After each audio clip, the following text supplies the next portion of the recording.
2011 সেন্সাছত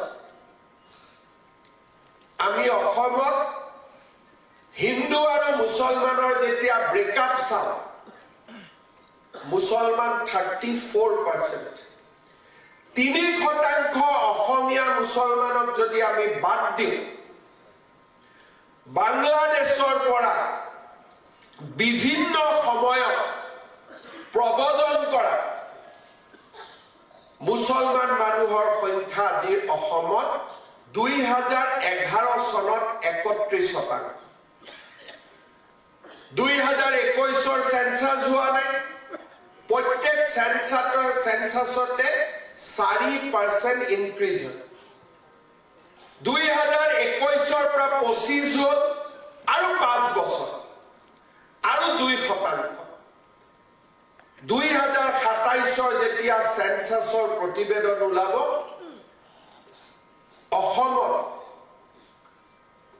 বাংলাদেশী মূলৰ মিয়া মুছলমানৰ সংখ্যা 40%ৰ আশে-পাশে হ'ব।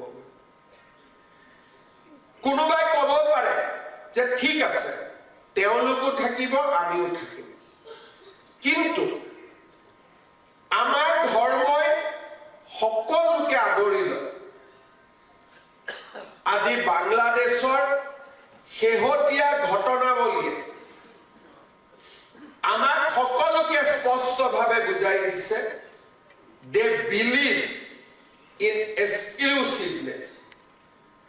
সৰ্বশক্তিমান আল্লাহক বাদ দি আমি যাৰে উপাসনা কৰিছো তাক আমি কেতিয়াও স্বীকাৰ কৰিব নোৱাৰো। ৰাষ্ট্ৰ ডাঙৰ নে ধৰ্ম ডাঙৰ? ধৰ্ম ডাঙৰ। যদি এজন হিন্দু খুদা হয় আপোনাৰ বাবে আটাইতকৈ ডাঙৰ কি? জননী জন্মভূমি স্বৰ্গাদপি গৰিয়সী। হিন্দুৱে ৰাষ্ট্ৰৰ প্ৰতি সমৰ্পণ, এয়া হৈছে আমাৰ লক্ষ্য।